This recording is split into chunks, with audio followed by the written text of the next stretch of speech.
நம்ம new டேங்க்குக்கு botanicals ready பண்ண போகிறோம். அதுக்கு ஏதாவது பாக்டீரியா இருந்தால் அதை கில் பண்ணி ஸ்டெரிலைஸ் பண்ணணும். ஸோ ராக் சால்ட் ஆட் பண்ணி 20 மினிட்ஸ் வெயிட் பண்ணி எடுத்தாச்சு. மேங்கோ லீஃப் பெருசாக ட்ரைடாக எடுத்தாச்சு. அடுத்து ஜாக் ஃப்ரூட் லீஃப், இதுவும் டேனினுக்கு சூப்பராக இருக்கும். அடுத்து கொய்யா இலை, இது ஸ்டெம்மோடு எடுத்தாச்சு. ஃப்ரெண்ட் ஐடியா கொடுத்தாரு. ஸோ இதுவும் சூப்பராக இருந்தது. லைட்டாக ட்ரி ஃப்ரூட் மாதிரி இருக்கு இல்லையா? ஸோ அப்படியே வச்சாச்சு.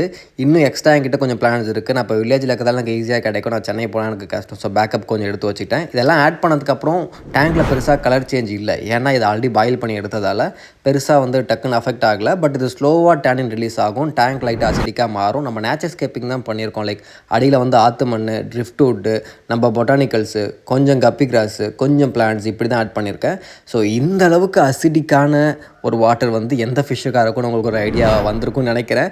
ஸோ தெரிஞ்சவங்க இதில் என்ன ஃபிஷ் ஆட் பண்ண போகிறோன்னு கமெண்ட்டில் சொல்லுங்கள். ஏன்னா இது டோட்டலி நியூ வெரைட்டி. நான் அது வரைக்கும் ட்ரை பண்ணதே இல்லை இந்த ஃபிஷ்ஷு. அண்ட் டிஃப்ரெண்ட்டாக இருக்கும். ஸோ கண்டிப்பாக இன்னும் 1 வீக்கில் அப்டேட் பண்ணுறேன் என்ன ஃபிஷ்ஷுன்னு.